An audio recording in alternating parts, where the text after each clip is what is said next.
Oke, baik.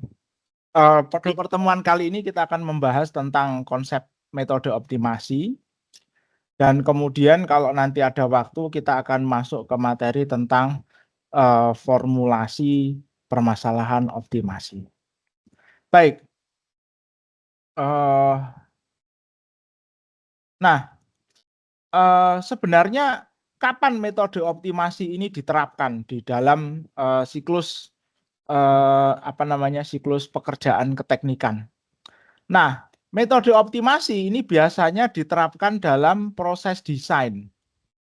Jadi bukan di dalam, proses, konstruksi atau fabrikasi bukan. Jadi metode optimasi ini di dalam bidang keteknikan biasanya kita terapkan dalam proses desain. Nah, apa tujuannya? Karena begini, di dalam proses desain itu nanti kita akan mencari, spesifikasi sistem gitu ya, dan parameter sistem. Nah, disitulah kemudian proses optimasi ini berperan, sehingga kita bisa mendapatkan, apa namanya, sistem dengan parameter ukuran kerja yang, maksimum, sementara requirement lain tetap terpenuhi. Nah, jadi permasalahan desain itu dapat diformulasikan menjadi permasalahan optimasi. Contoh apa parameter ukuran kerja yang biasanya kita maksimumkan?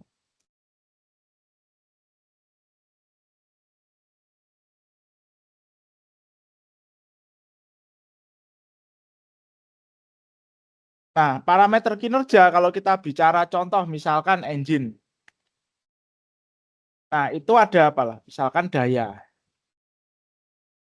ada lagi konsumsi bahan bakar, ya. Bisa jadi dia, eee, lifetime atau umur pakai, oke. Nah, parameter kinerjanya itu tergantung dari, desainernya yang memutuskan parameter kinerjanya apa. Apakah engine yang kita desain itu kita fokuskan untuk kita maksimumkan dayanya, atau kita hemat konsumsi bahan bakarnya, gitu ya. Mungkin ini lebih tepatnya efisiensi begitu ya. Jadi kita maksimumkan efisiensinya, atau kita mau menghemat konsumsi bahan bakar, atau kita mau, memaksimumkan lifetime dari engine kita, gitu. Nah, kalau kita bicara yang, sistem teknik yang sering kita lihat seperti kendaraan atau mobil. Nah, ini kelihatan ada mobil yang didesain dengan pertimbangan penghematan konsumsi bahan bakar yang utama. Ada juga mobil-mobil yang didesain dengan pertimbangan lifetime-nya, dia harus panjang. Nah, contoh apa? Contoh misalkan, Toyota Land Cruiser gitu ya. Itu lifetime-nya panjang gitu, dibuat supaya dia, tahan gitu ya, untuk beroperasi dalam jangka waktu yang lama, tanpa mengalami breakdown. Nah, ketika satu parameter kinerja itu dioptimumkan, nah, bisa jadi parameter yang lain yang tidak termasuk parameter kinerja, ya itu tidak bisa kita optimumkan juga gitu. Cukup ya kita harus puas dengan cukup bahwa requirement-nya dipenuhi begitu. Misalkan ketika kita memperpanjang lifetime. Nah, bisa jadi, kita tidak bisa meminimumkan parameter biaya produksi. Nah, karena mungkin komponennya harus dibuat dari bahan yang lebih kuat begitu ya. Dia juga harus dibuat lebih tebal gitu ya, dibuat lebih kokoh dan seterusnya. Jadi nanti harganya tidak bisa kita minimumkan begitu. Ya cukup harganya itu bisa sesuai requirement gitu. Maksudnya harganya mampu dijangkau oleh target pasar yang ingin kita kita tuju. Nah, seperti itu. Nah, itu ilustrasinya gitu ya. Jadi kita tidak bisa memenuhi semua keinginan semua orang, itu tidak bisa gitu ya, dalam mendesain itu.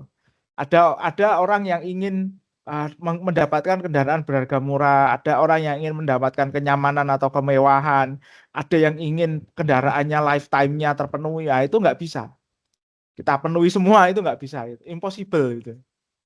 Impossible ya. Jadi kita harus memilih. Nah, ketika salah satu parameter itu kita pilih, nah kita harus rela bahwa parameter yang lain mungkin tidak akan sebaik kalau parameter itu dijadikan ukuran kinerja dari desainnya. Oke. Nah, kemudian begini. Lalu di mana dalam tahapan desain itu metode optimasi kita gunakan? Nah, kalau kita sederhanakan tahapan desain dari sebuah sistem keteknikan, baik itu produk maupun maupun sebuah plan ataupun sebuah kapal. Nah, biasanya dia terdiri dari 5 langkah. Oke. Nah, yang pertama itu biasanya ada kebutuhan dan tujuan. Jadi, kenapa sistem ini diperlukan? Gitu ya. Apa tujuan kebutuhan yang ingin dia penuhi atau kebutuhan apa yang ingin dia, dia isi begitu ya. Nah, contoh misalkan begini nih, kalau kita bicara kapal misalkan, kapal kargo, misalkan sebuah perusahaan minyak ingin membangun kapal tanker untuk mengangkut produknya. Nah, kebutuhannya itu mau ngirim ngirim minyak ke mana gitu. Apakah mengirim minyak keliling Indonesia, mengirim minyak atau gas ke negara-negara Asia Timur, Jepang, Korea, atau kita mengirim itu ke Eropa atau Amerika. Itu kan sudah merupakan needs dan yang nanti akan mempengaruhi tujuan dari desainnya. Kalau harus mengirim sampai ke Amerika, kira-kira kapalnya itu harus seperti apa? Nah, itulah nanti yang akan didetailkan dalam langkah pertama, penyusunan spesifikasi sistem. Kalau kita mau ngirim ke Amerika, kira-kira itu yang paling udah masuk nih pertanyaannya sebenarnya. Yang paling optimum itu kapasitas kapal tankernya itu berapa? Berapa, berapa barrel gitu ya yang harus dia angkut. Kalau ngirimnya sekeliling Indonesia katakanlah, itu berapa barrel yang optimum, ya. Nah itu sudah masuk itu metode optimasinya, untuk menentukan requirement-nya itu kira-kira yang bagus berapa. Nah itu sudah masuk itu, heeh. Nggak bisa kita ke Amerika terus, wah kita tankernya kecil aja gitu ya, bawa 500 barrel, nah nggak bisa itu. Ya, nanti cost-nya jauh lebih tinggi daripada, hasil penjualan yang bisa diperoleh gitu, dari minyak yang diangkut itu, nggak mungkin itu. Sama juga dengan pesawat terbang gitu. Kalau saya jadi, perusahaan pesawat terbang, saya akan survei dulu ke maskapainya. Kira-kira maskapai yang butuh kapal, butuh pesawat penumpang akhir-akhir ini, dia itu rutenya seperti apa sih? Oh, apakah maskapai yang melayani rute domestik, ataukah maskapai yang melayani rute regional, atau maskapai yang melayani long haul antar benua gitu ya, Asia Eropa, Asia Amerika. Nah itu nanti juga menyebabkan desain sistemnya itu berbeda karena spesifikasinya berbeda. Kalau kita ngirim penumpang mau bikin pesawat yang perjalanannya itu dari Asia Timur gitu ya ke Eropa, itu kira-kira, eee, pesawatnya itu harus bisa mengangkut berapa orang. Nah, jawaban itulah yang namanya spesifikasi. Tankernya nanti bisa mengangkut berapa juta liter katakanlah gitu ya, atau istilahnya itu berapa orang penumpang gitu ya kalau kapal feri, berapa penumpang yang diangkut, berapa kendaraan, berapa truk yang bisa diangkut. Nah, itu sistem specification. Krunya itu maksimum berapa orang begitu ya, atau krunya itu berapa orang yang, harus mengawaki kapal ini. Ya itu juga sistem specification. Kecepatan kapalnya itu harus berapa gitu ya. Nah itu nanti juga masuk optimasi. Kalau kapalnya nanti bergerak dengan kecepatan tinggi, waktu tempuhnya itu lebih cepat, tapi bahan bakarnya bisa jadi lebih boros.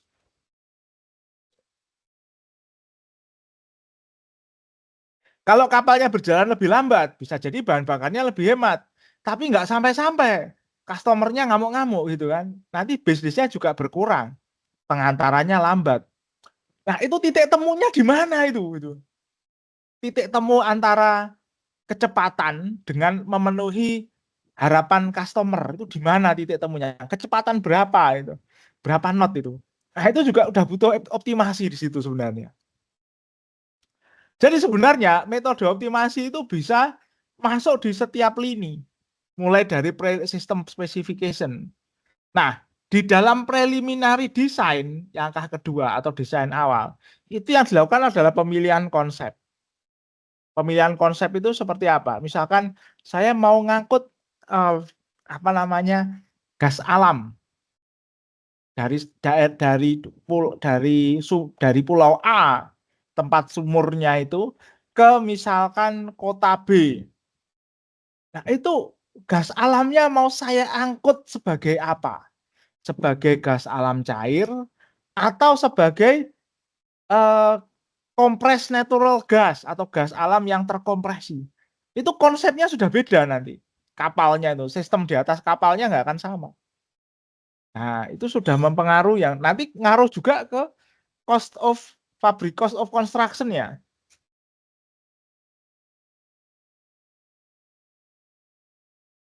Kalau saya mau bikin mobil, ini konsepnya mobil apa ini supaya diterima pasar Indonesia? SUV atau eh, MPV atau minivan atau sedan. Nah, kalaupun nanti milih, oke lah, ini SUV atau MPV lah, MPV. Ini pilih yang seperti apa? Kelasnya, yang low atau yang mid atau yang luxury gitu ya. Nah, kalau Anda lihat, Elon Musk itu memutuskan ketika bikin mobil listrik, dia nggak bikin SUV. Padahal sebelumnya di Amerika itu SUV yang merajai pasar. Dia pilih bikin sedan. Dan sedannya bukan low atau mid, sedannya itu yang sport, luxury gitu ya. Nah, itu nanti kan mempengaruhi konsep itu akan mempengaruhi desain di tahap selanjutnya. Nah, tahap selanjutnya itu adalah detail desain. Detail desain itu apa?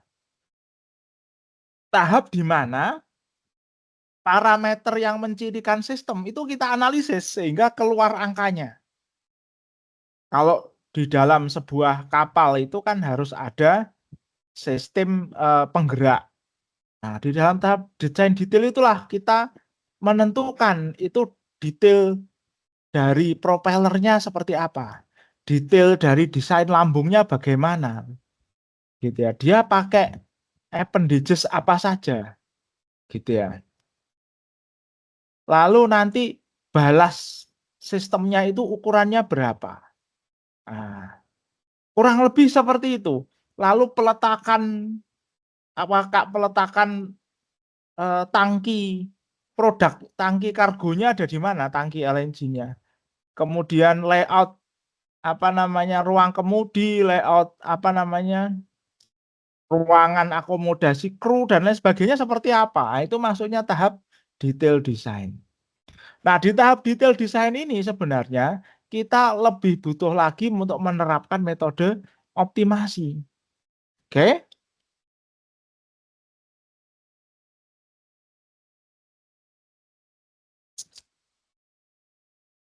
Nah, tapi nah ini seringkali tidak digunakan. Kenapa? Karena kadang ketika persyaratan minimumnya terpenuhi udah cukup. Begitu eh, persyaratan kelas terpenuhi, udah cukup lah. Gitu. Nah, seringnya seperti itu. Padahal sebenarnya persyaratan kelas itu bukanlah parameter kinerja tadi, gitu. Oke, bukan parameter kinerja tadi. Nah, persyaratan kelas nanti kalau masuk metode optimasi dia jadinya constraint. Nah, itu harus cukup terpenuhi saja. Tidak perlu kita maksimumkan. Nah, gitu. Apa yang harus kita maksimumkan? Nah, kadang itu justru malah malah lewat gitu. Nah, kalau kita bicara tentang pesawat penumpang, itu parameter kinerja yang paling utama itu adalah konsumsi bahan bakar. Kecepatan itu bukan yang utama, karena ya kecepatannya ya segitu-segitu saja standar. Yang penting itu konsumsi bahan bakarnya. Nah, dan itulah yang kemudian mempengaruhi optimasi desainnya di dalam desain pesawat penumpang.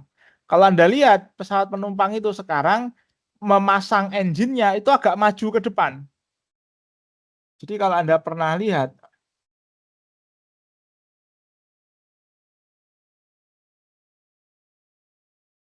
ngamati pesawat-pesawat penumpang yang baru gitu ya.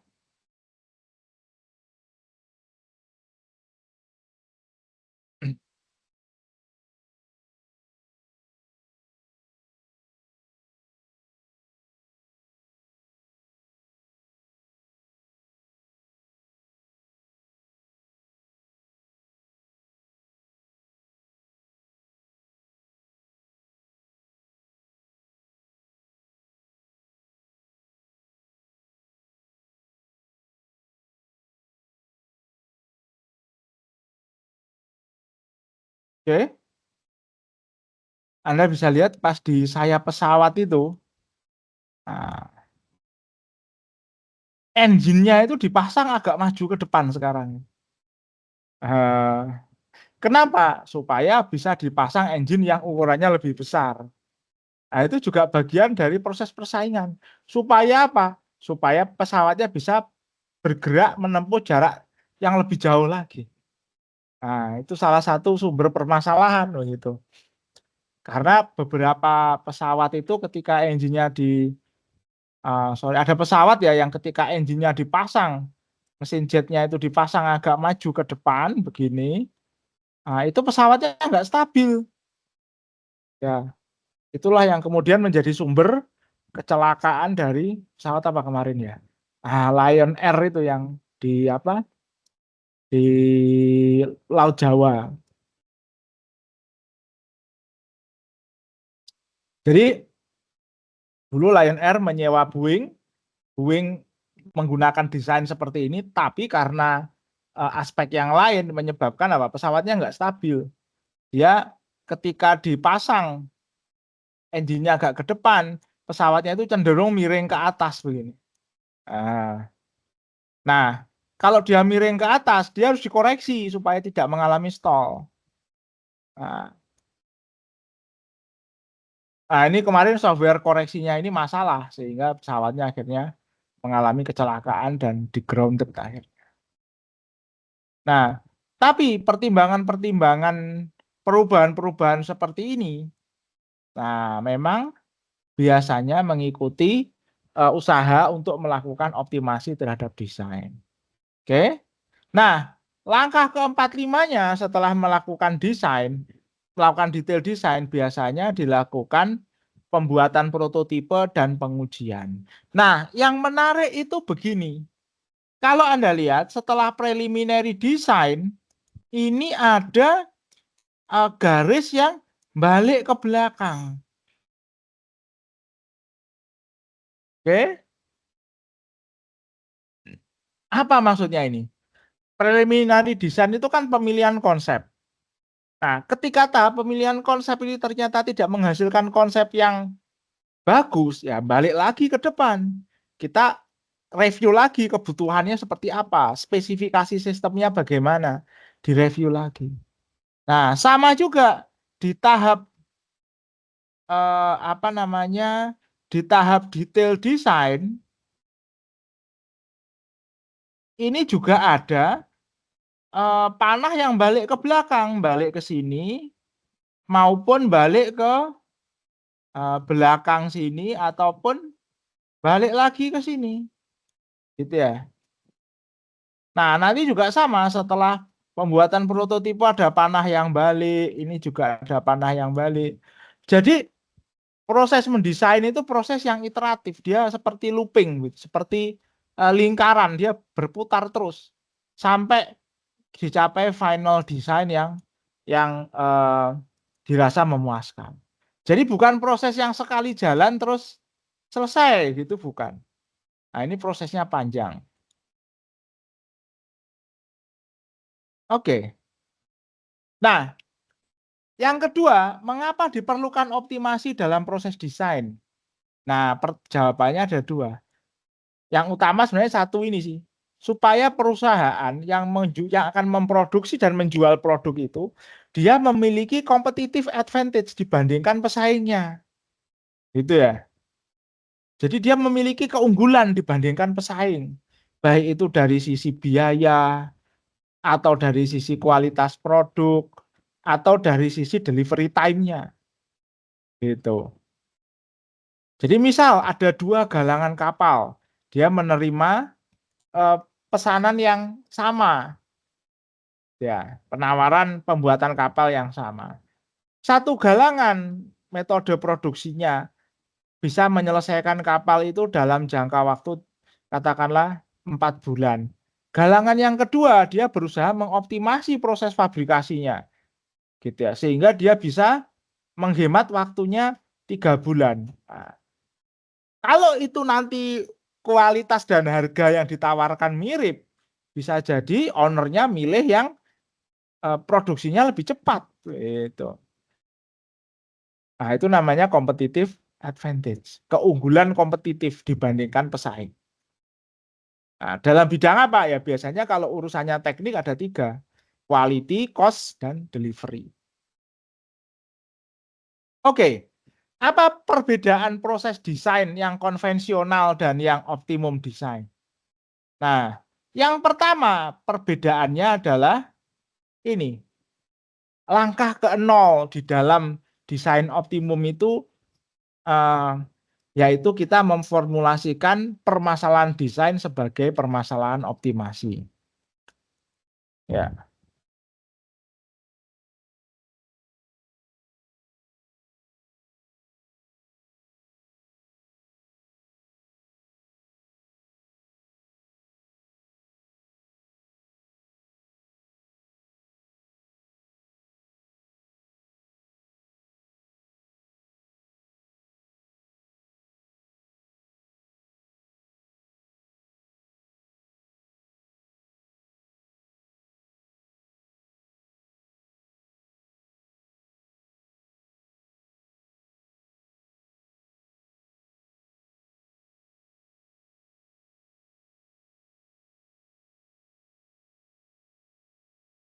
Oke.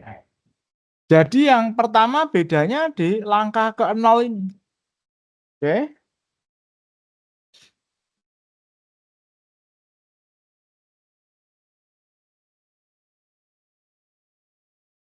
Nah, perbedaan kedua, langkah pertama, 2, 3 sama, yang beda lagi langkah keempat. Sorry ini belum saya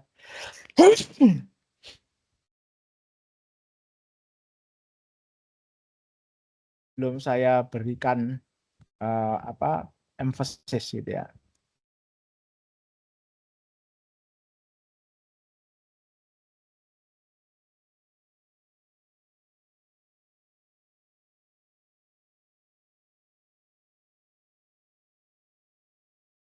Nah, yang kedua ini, pengecekan constraint. Constraint itu apa? Constraint itu batasan yang harus dipenuhi. Oke, kalau tadi ada sistem specification, ini sistem specification yang harus dipenuhi saja, cukup terpenuhi, ya.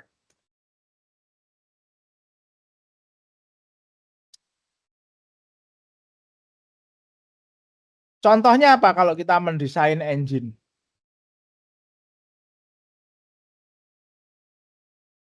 Kalau kita mendesain engine, contohnya misalkan, eee, kualitas gas buang. Nah, itu constraint, itu harus cukup terpenuhi saja, tidak perlu sampai kita optimumkan gitu ya, seminimum mungkin gitu ya, apa namanya,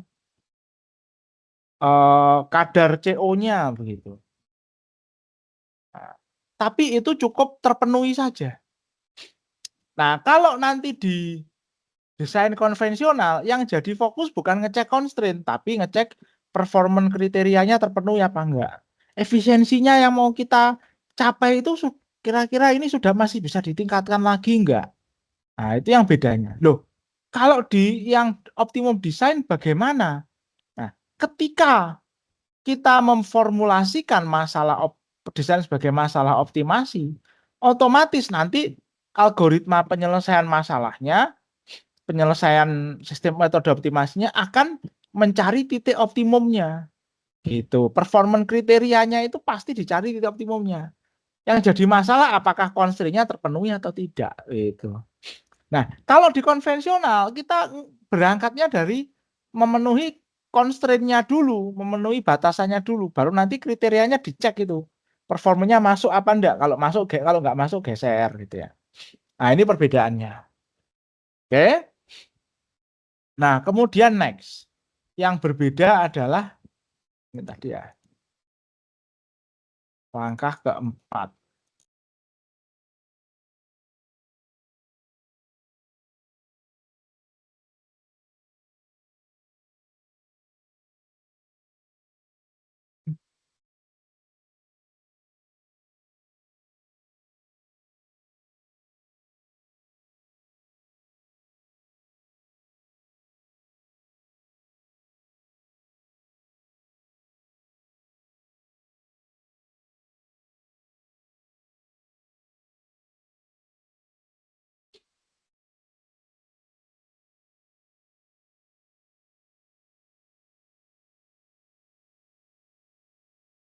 Oke, next langkah 5 ke 6.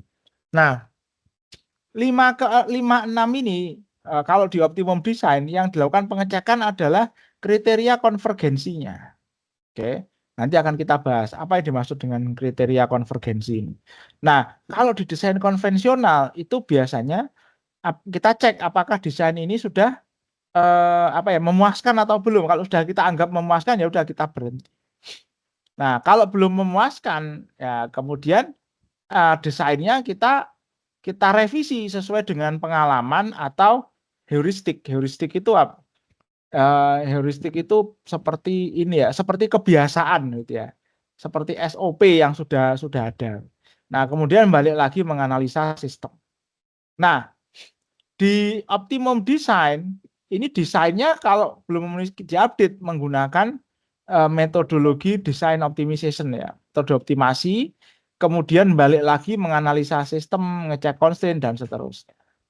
Seperti itu. Jadi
oke, jadi ini kurang lebih perbedaannya.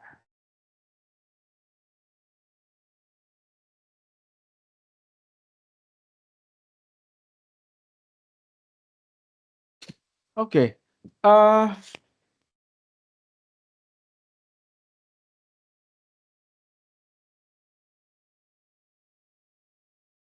selanjutnya kita ada review matematika karena nanti kita akan banyak menggunakan matematika gitu ya. Vektor dan titik. Kita akan membahas konsep vektor dan titik gitu ya.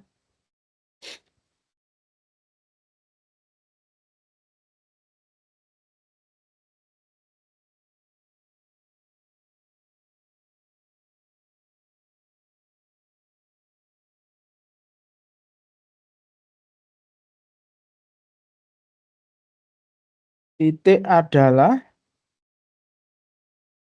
himpunan atau daftar angka yang terurut.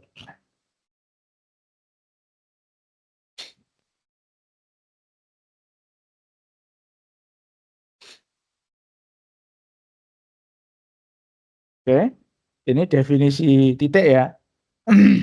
Jadi kalau saya punya sebuah titik dengan koordinat EGZ, itu sebenarnya adalah himpunan 3 angka yang terurut, gitu ya.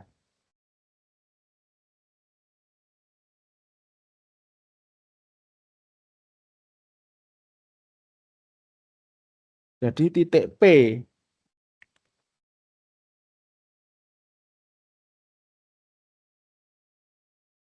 yang terdiri dari X1, X2, oh sorry, X3 merupakan daftar angka terurut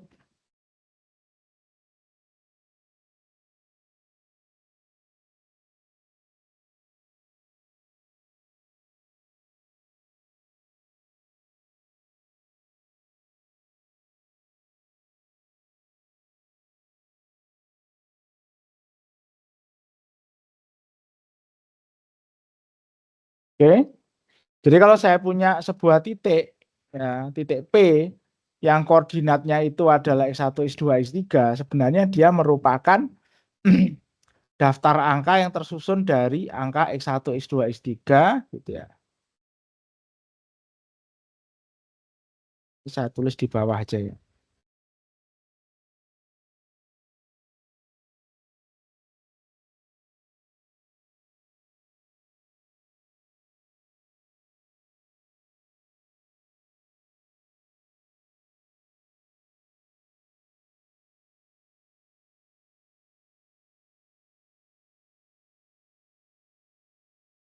Titik yang berbeda, gitu ya.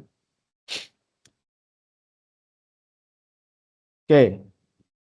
Nah, kenapa ini definisi ini penting? Karena nanti kita akan berurusan dengan titik yang tersusun lebih dari 3 angka. Bisa jadi nanti ini ada X1, X2, dan seterusnya sampai dia Xn. Nah,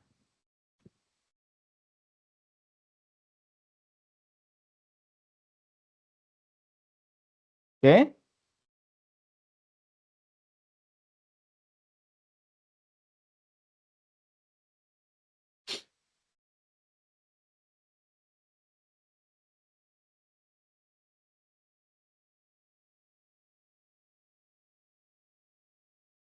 Contoh misalkan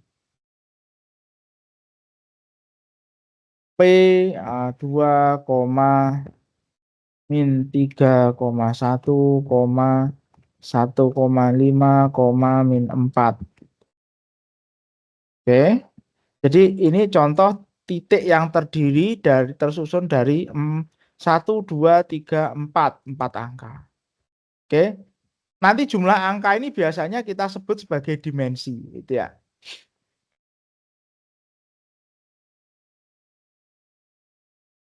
Nah, perbedaan urutan berarti titik yang berbeda, begitu ya.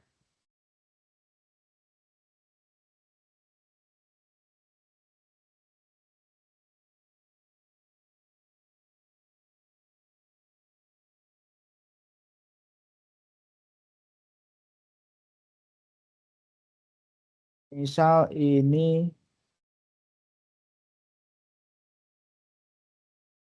nah min 4-nya saya taruh sini, gitu ya.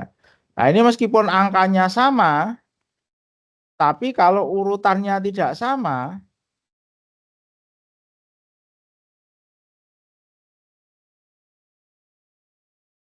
oke, ini berarti dia bukan titik yang sama, gitu ya. Ini kan angkanya sama ya, 2 ada 2, min 3 sama 3,1 ada, 1,5 ada, min 4 ada, tapi urutannya nggak sama, berarti dia juga bukan titik yang yang sama. Oke.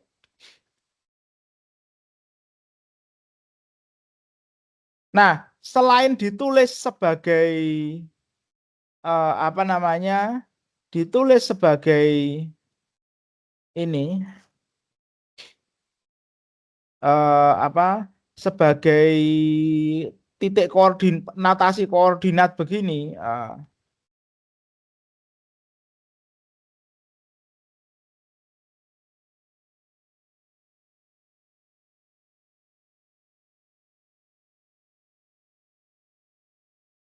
nah titik itu dapat pula ditulis dalam notasi vektor kolom.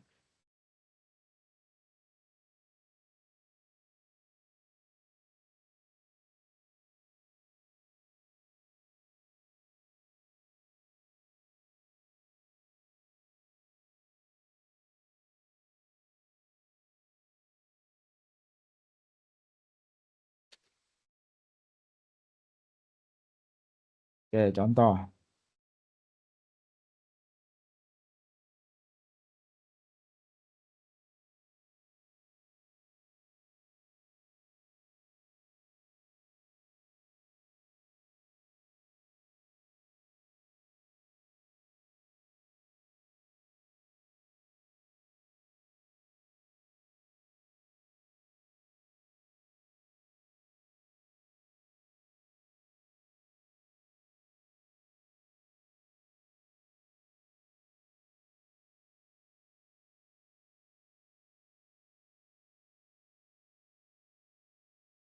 Nah, kurang lebih begini ya. X3,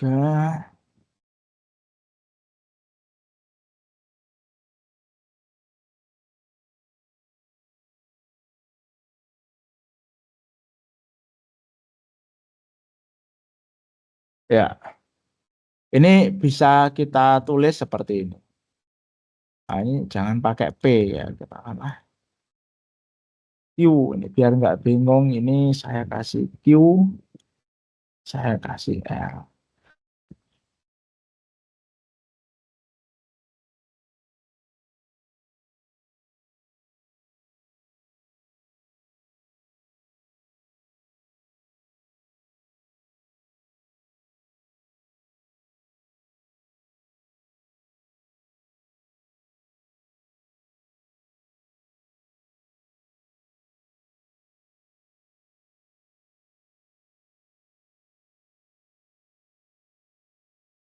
Nah, ini juga bisa kita tulis seperti ini dengan tanda transpose, gitu ya. Oke, ini notasinya.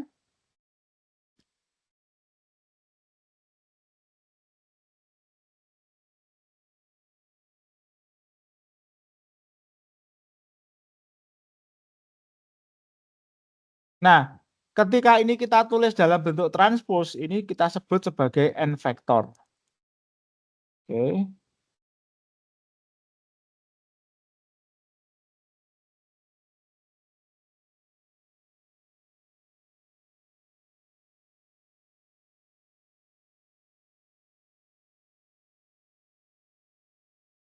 Oke, vektor berdimensi n. Nah, kurang lebih begini.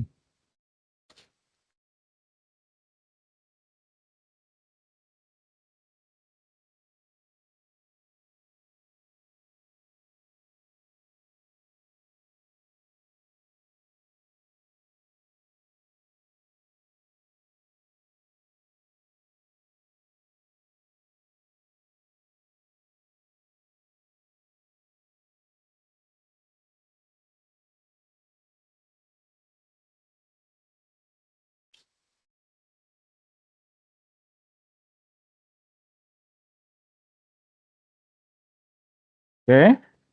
Nah, next.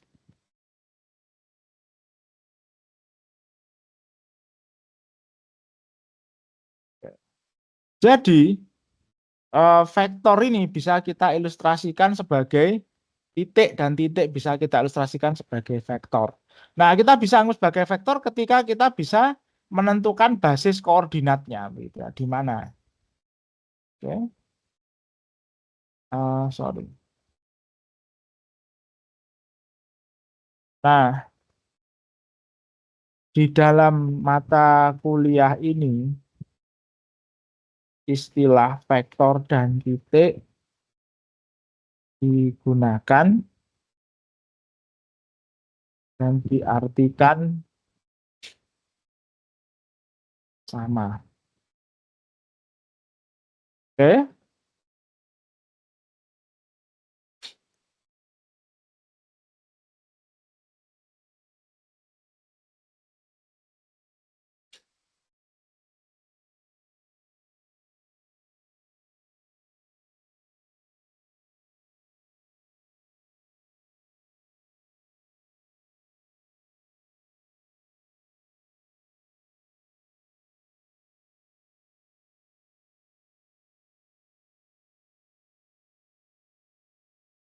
Next, kita bicara tentang himpunan.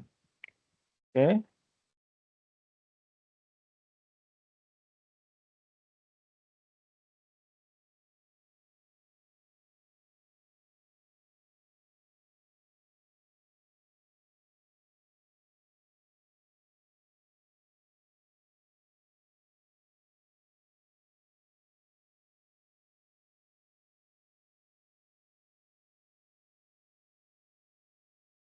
Nah, pernyataan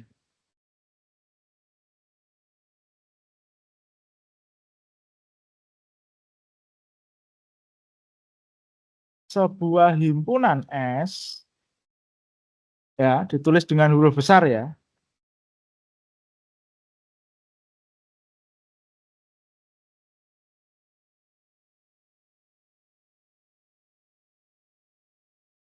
memiliki,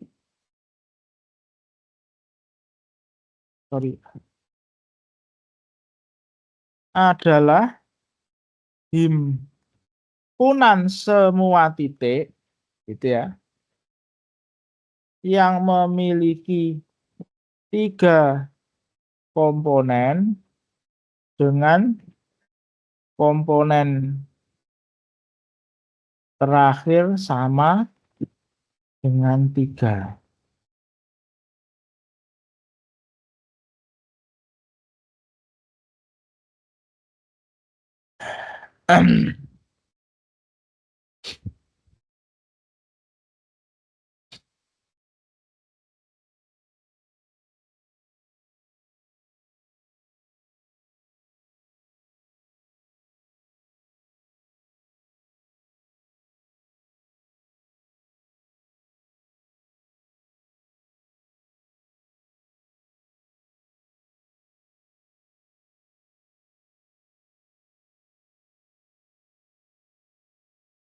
Nah, ini dapat ditulis dengan notasi matematika sebagai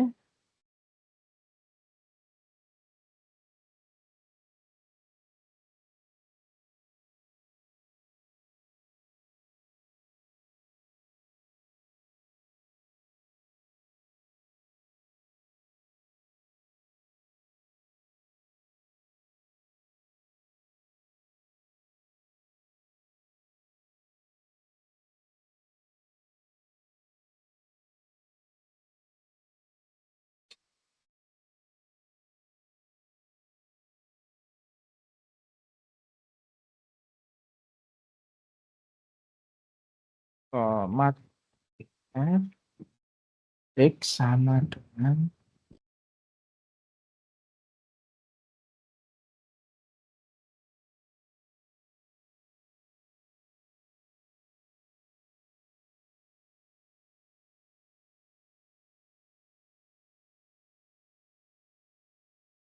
X3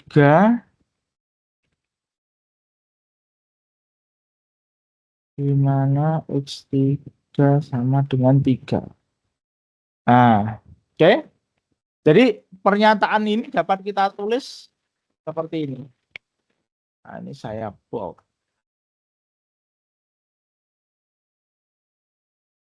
Oke.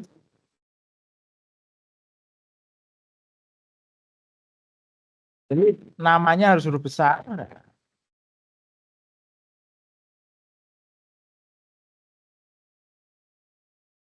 Jadi S adalah himpunan dari semua titik yang memiliki 3 komponen X1, X2, X3 di mana komponen terakhirnya sama dengan 3. Oke, nanti, apa namanya,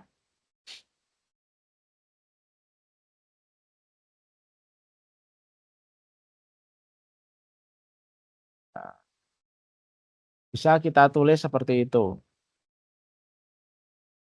Ya,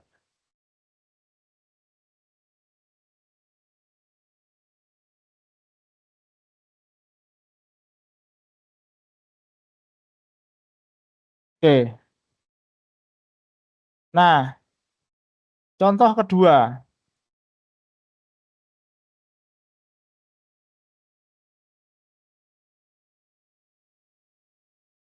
Oh, sorry, ini, apa,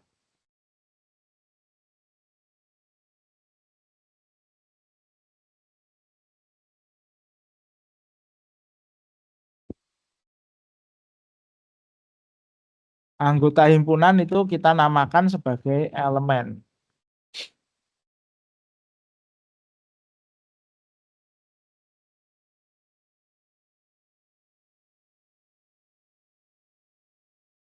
Jika titik X merupakan anggota himpunan S, maka kita bisa tuliskan sebagai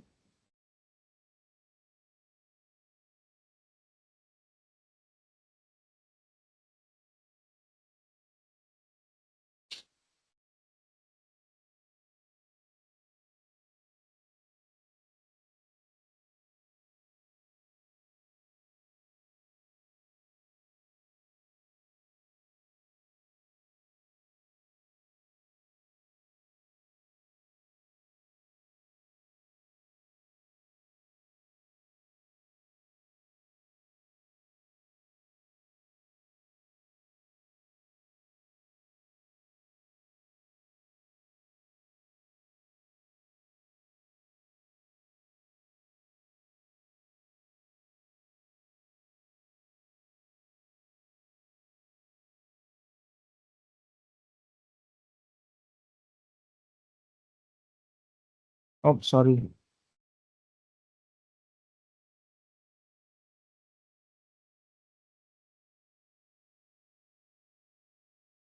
Oh, sorry, salah. Ini. Nah, oke ya, jadi seperti ini.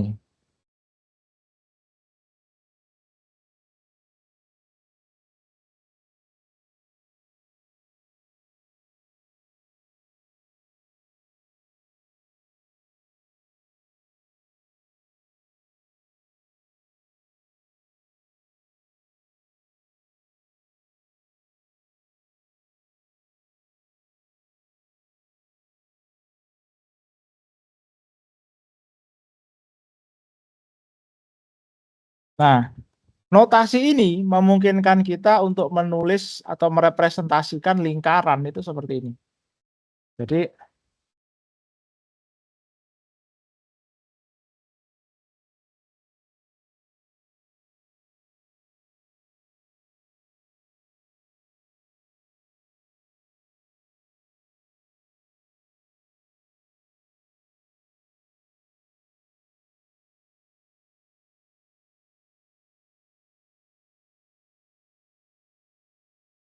sebuah himpunan S gitu ya,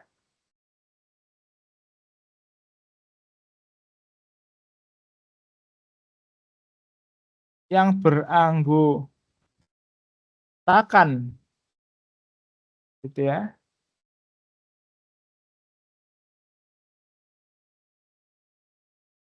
semua titik dengan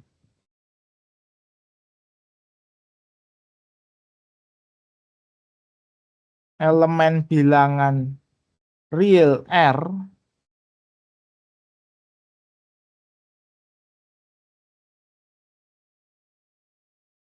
gitu ya.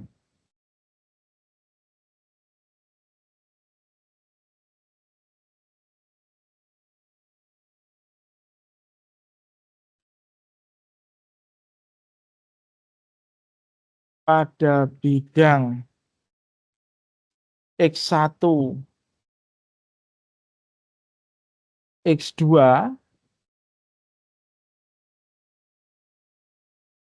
yang berada di dalam lingkaran dengan jari-jari 3.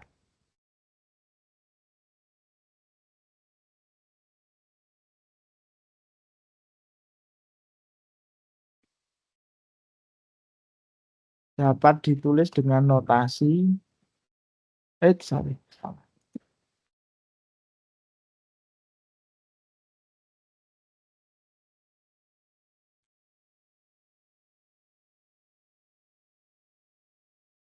S sama dengan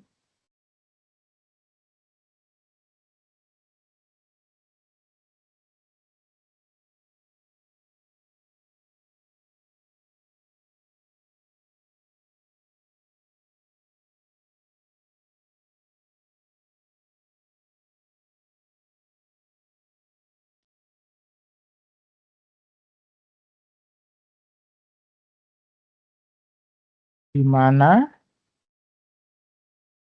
X1 dikurangi sorry, X1 kuadrat ditambah X2 kuadrat kurang dari sama dengan 9. Oh, sorry.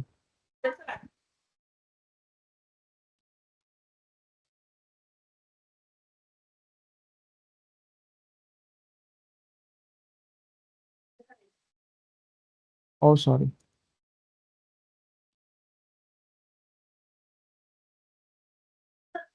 Belum selesai, izin minum dulu.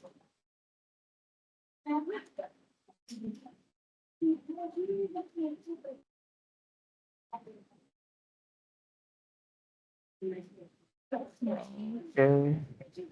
Left, sorry.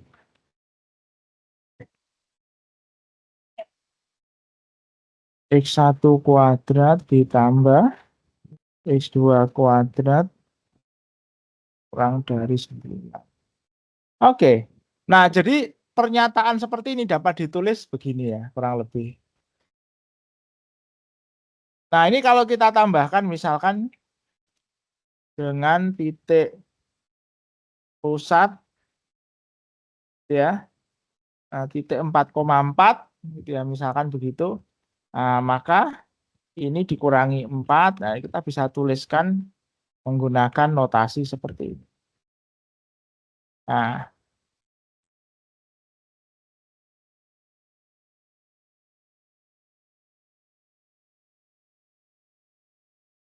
ini kalau kita ilustrasikan dalam bentuk grafis, hasilnya kurang lebih seperti ini. Oke, jadi ini titik pusatnya, radiusnya 3. Ini semua titik yang ada di dalam, ini batasnya. Oke.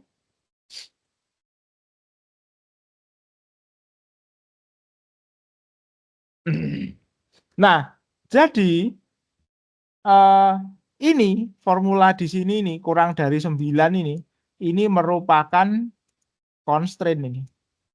Jadi ini merupakan constraint, batasan dari titik-titiknya itu.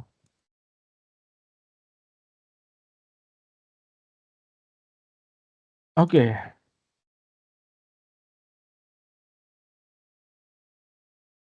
Nah, biasanya constraint itu disertai tanda kurang dari atau kurang dari sama dengan atau lebih dari atau lebih dari sama dengan. Biasanya ada tanda pertidaksamaan. Oke.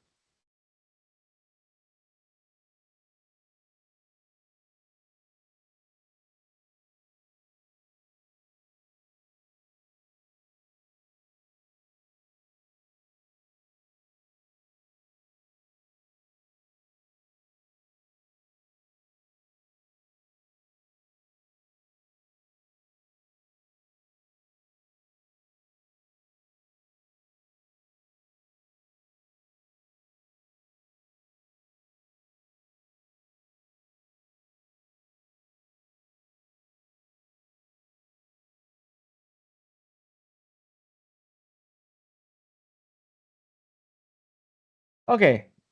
Nah, kalau kita lihat vektor ini sebenarnya kan dia adalah garis berarah yang dimulai dari suatu titik tertentu menuju ke titik yang lain. Nah, berapa panjang garisnya ini? Gitu ya. Nah, norm atau panjang sebuah vektor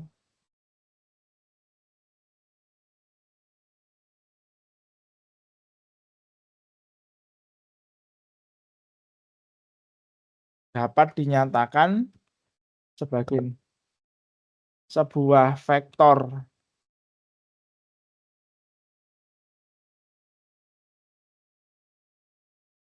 X gitu ya, dapat dinyatakan sebagai sebentar.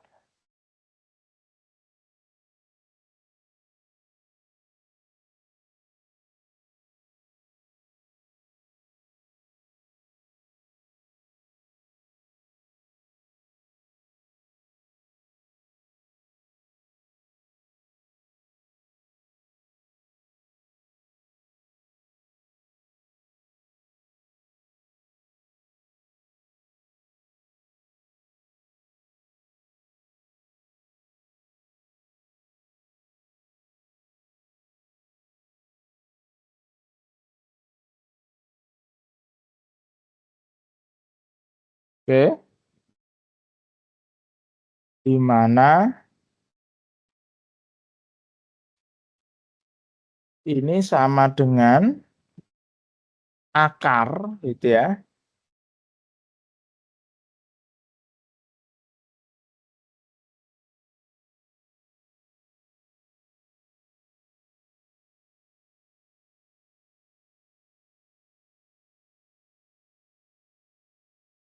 X2 kuadrat ya ditambah dan seterusnya sampai XN kuadrat.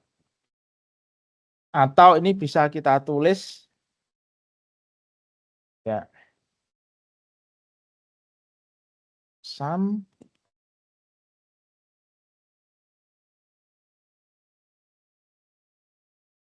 sampai ke N XI kuadrat. Ya. Nah, kurang lebih seperti ini. Jadi sama seperti formula apa ya Pitagoras gitu ya. Berapapun jumlah komponennya. Oke. Nah, ini namanya norm.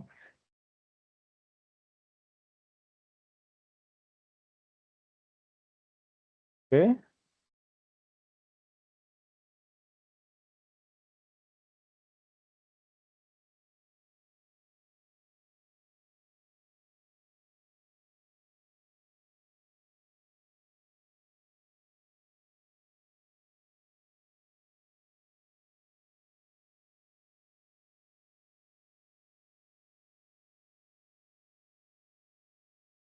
Dot product atau perkalian titik. Ya. Oke.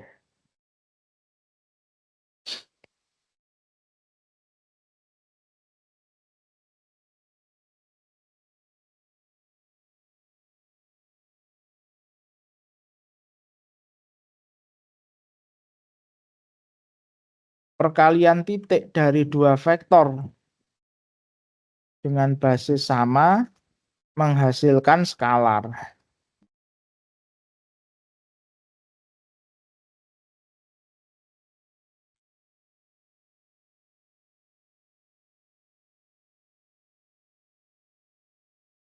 Ini terjemahannya agak nggak enak ya, karena bahasa Inggrisnya itu dot product. Dot itu penerjemahannya titik ya. Atau kita juga bisa terjemahkan sebagai perkalian dot itu aja ya. Karena ini bukan masalah titiknya yang dikalikan, tapi simbolnya itu berupa titik gitu. Jadi kalau saya punya dua vektor X dan Y, ini simbol perkalian titik. Nah, ini nanti dia sama dengan X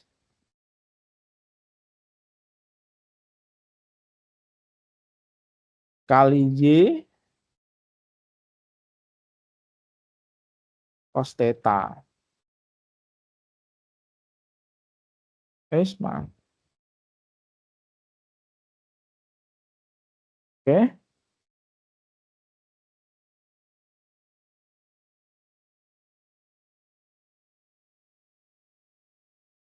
Di mana theta ini adalah sudut di antara kedua vektor. Oke. Nah, ini yang basic ya.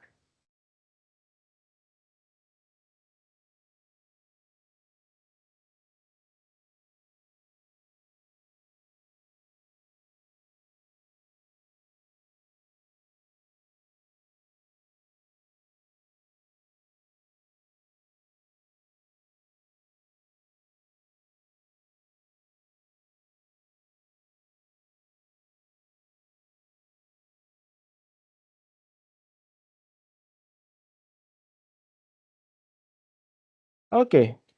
Selanjutnya yang perlu kita bahas adalah notasi fungsi.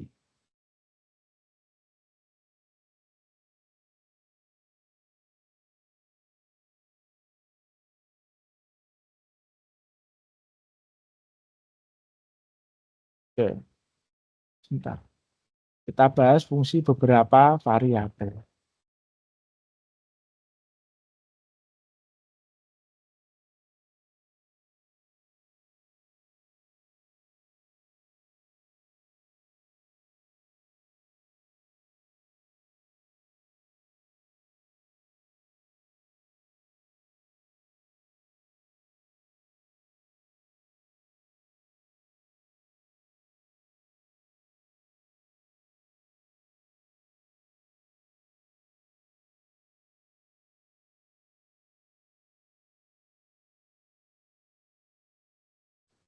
Oke, baik, kita lanjutkan.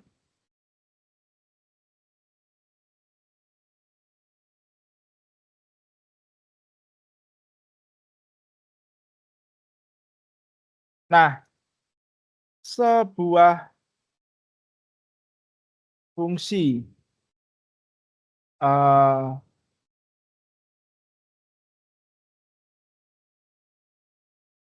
si f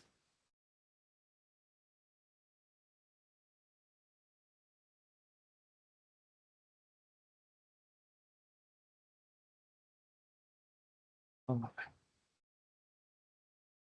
atau langsung aja f yang merupakan fungsi dari beberapa oh,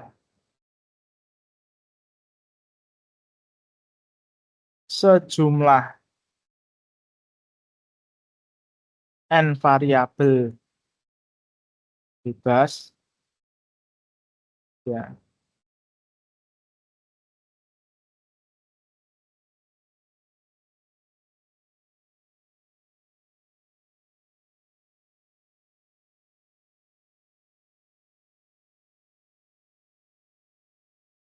bebas yaitu x1, x2, x3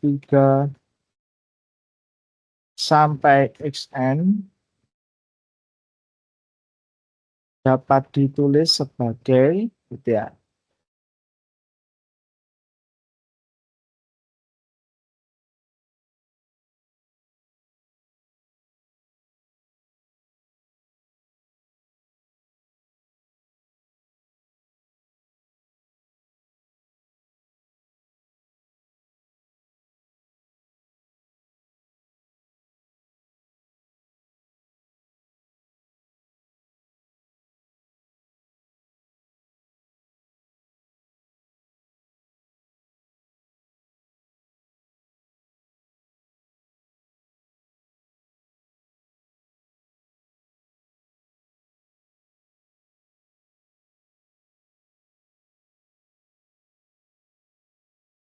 Di mana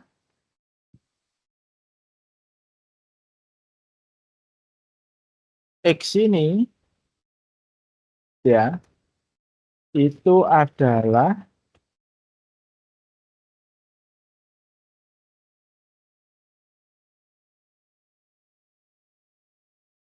terdiri dari X1, X2, sampai Xn. Oke.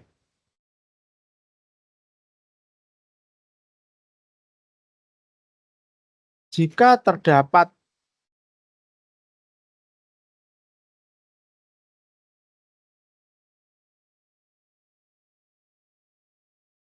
Oke,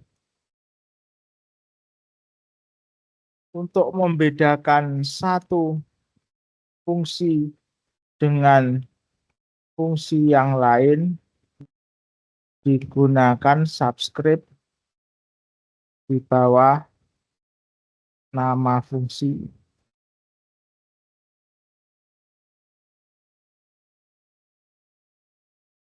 Fungsi ke I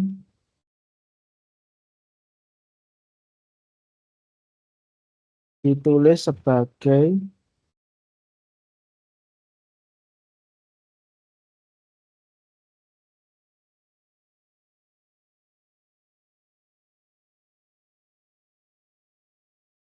Nah, jadi di bawahnya ada subscript I ya, di bawah ini. Oke,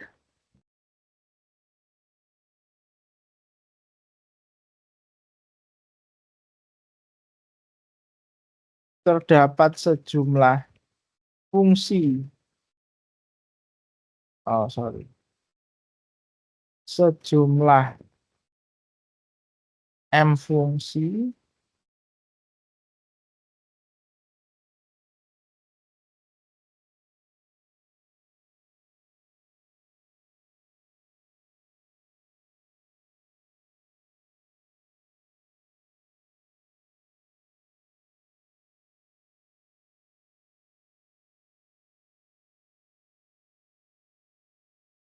di mana I sama dengan 1 sampai M,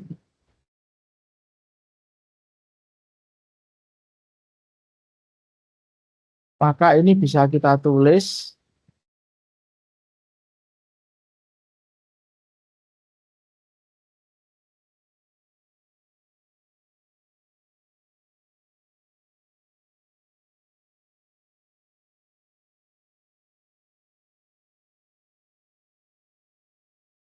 sebagai, nah, sekarang karena ada fungsi yang lebih dari 1, maka kita bisa membuat notasi vektor untuk fungsi.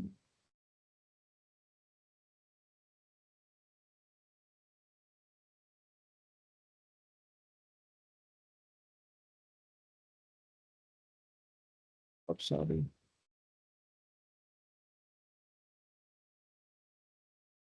Ya, kurang lebih seperti ini. Notasinya jadi vektor ditulis tebal.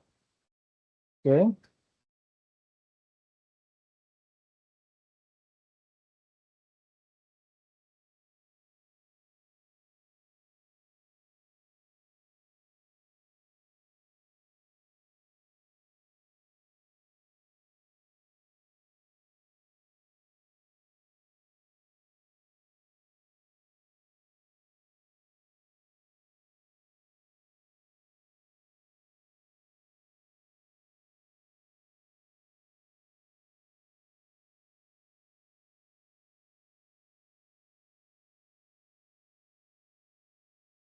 F1,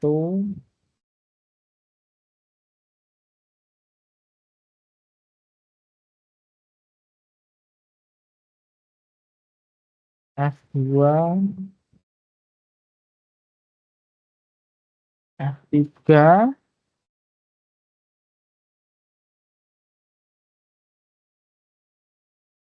ini Fn. Oke. Jadi bisa ditulis seperti ini. Nah, atau sama dengan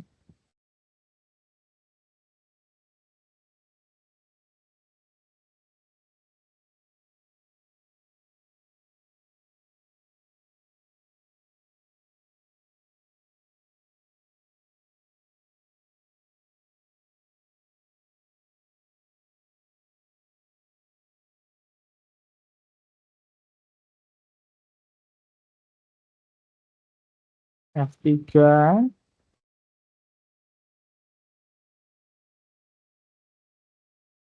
transpose ini Fn. Oke.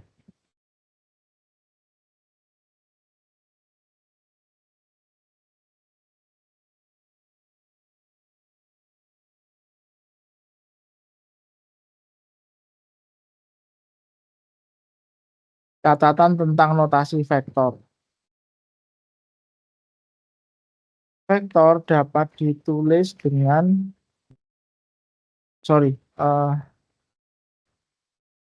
simbol atau nama vektor dapat ditulis dengan huruf tebal atau bold. Jika tidak memungkinkan, dapat diganti dengan panah di atas huruf atau nama vektor. Oke.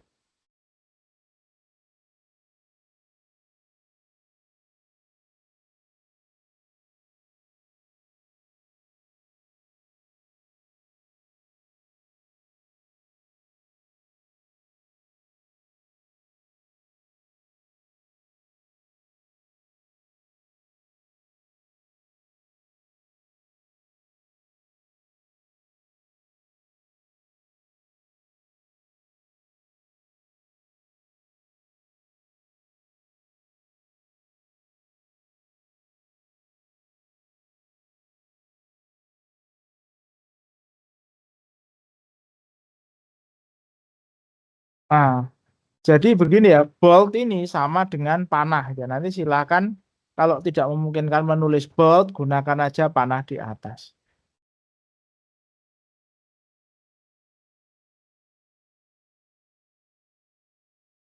Oke,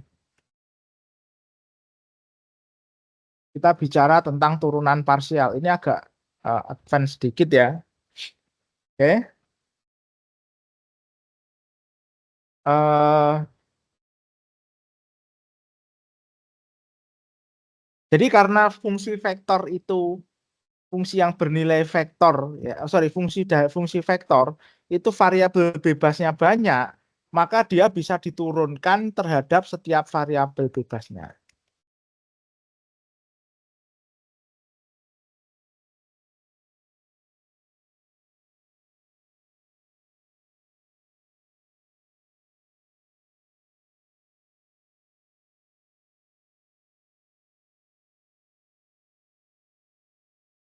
Oke.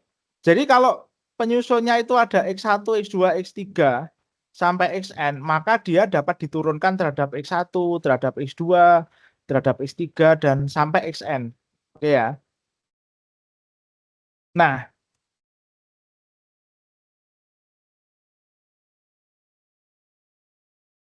turunan terhadap salah satu variabel bebas disebut sebagai turunan parsial. Oke.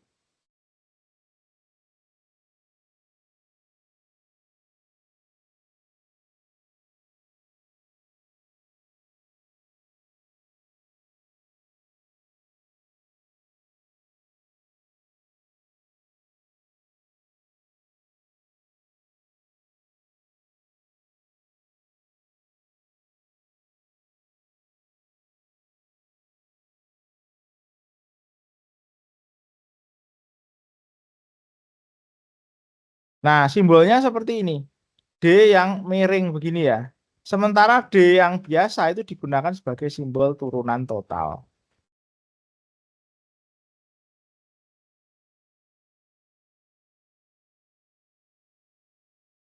Jadi tadi turunan fungsi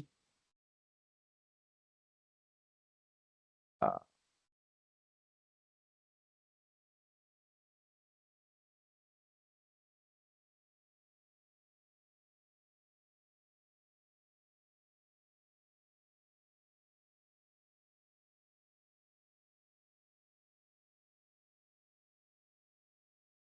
terhadap X1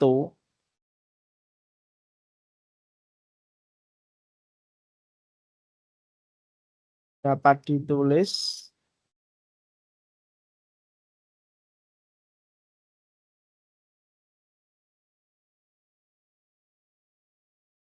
parsial F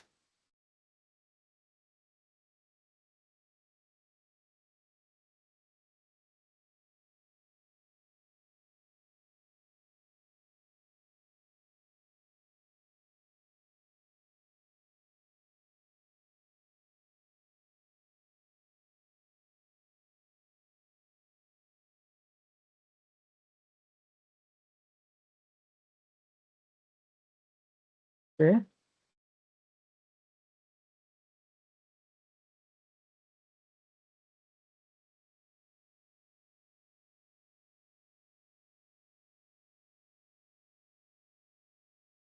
Nah, turunan fungsi terhadap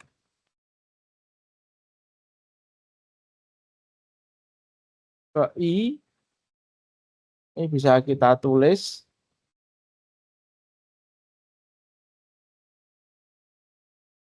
nah, ini pakai I di sini. Nah, ini turunan terhadap variabel bebas ke I. Oke.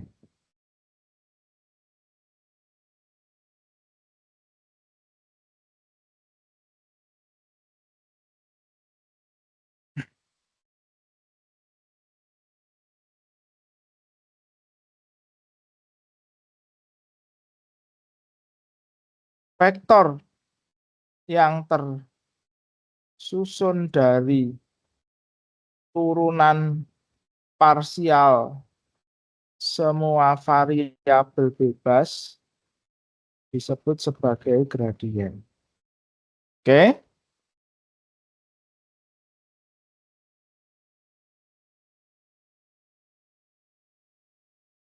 Gradien ditulis dengan simbol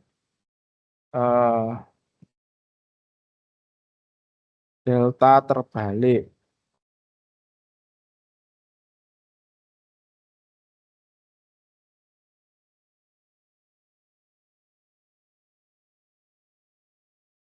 Sebentar, saya lupa simbolnya.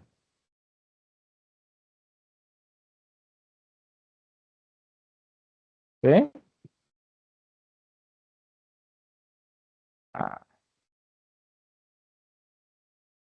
gradien fungsi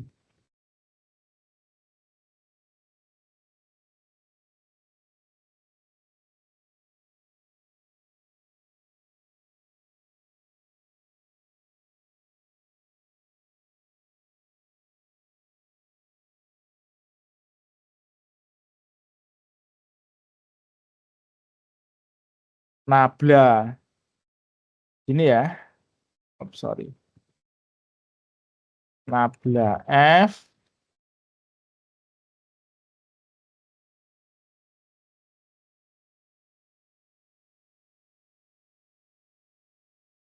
parsial. Nah,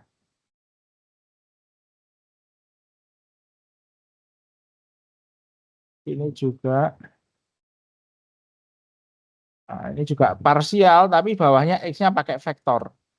Nah, ini ekivalen dengan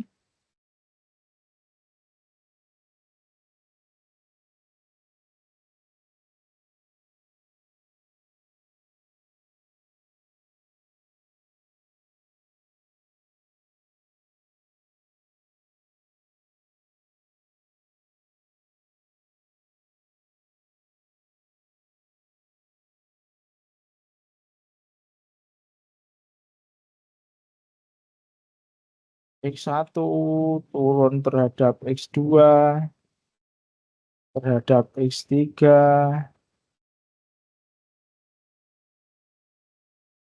dan seterusnya sampai ke N. Oke? Ya, jadi kurang lebih seperti ini.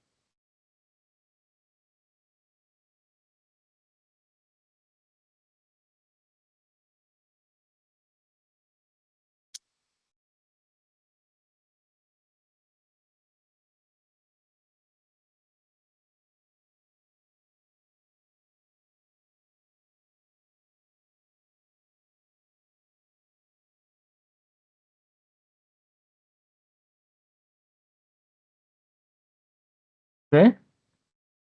Sampai sini ada pertanyaan kira-kira?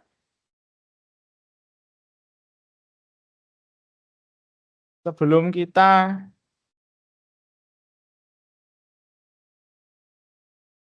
masuk ke submateri terakhir,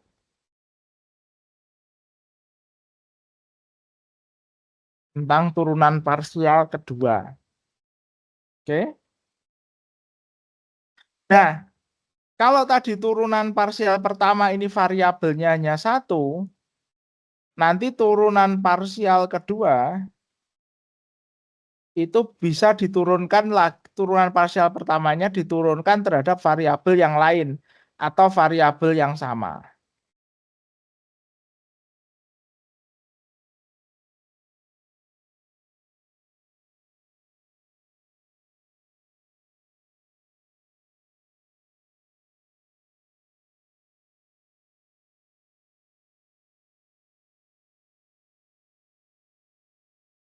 Di turunan parsial kedua, turunan parsial pertama diturunkan kembali terhadap variabel bebas yang sama atau yang lain. Oke. Turunan parsial kedua dapat ditulis sebagai, nah,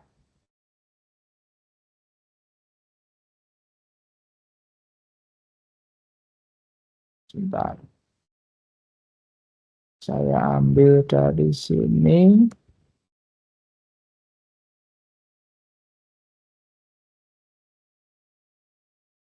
Kok enggak bisa?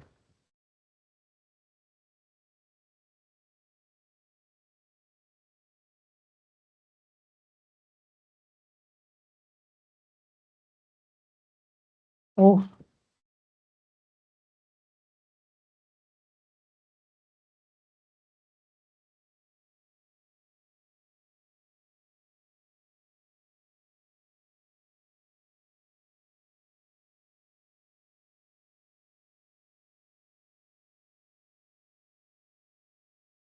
parsial XJ I, J sama dengan 1.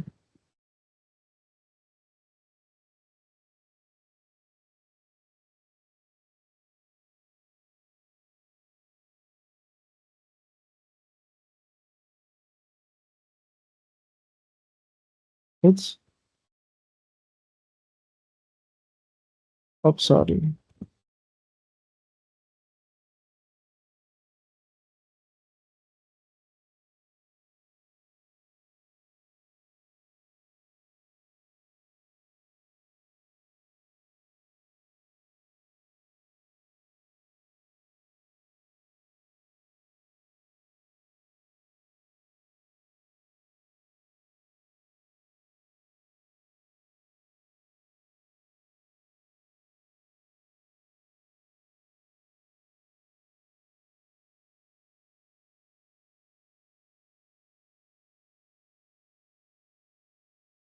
Oke.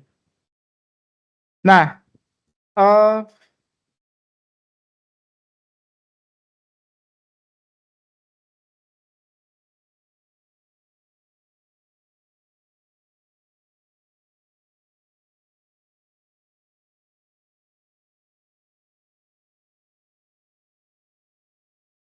dapat ditulis dalam bentuk matriks yang dikenal dengan nama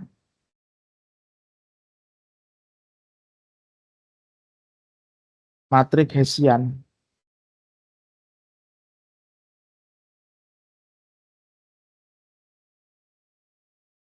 Eh,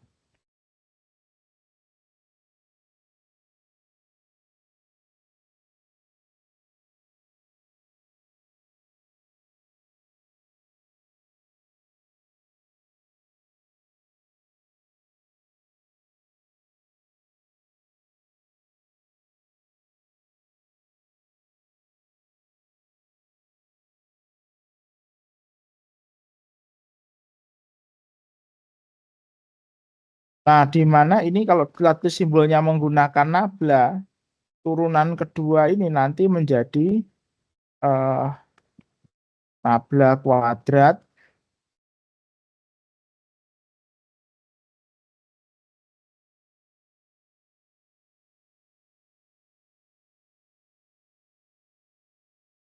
seperti ini.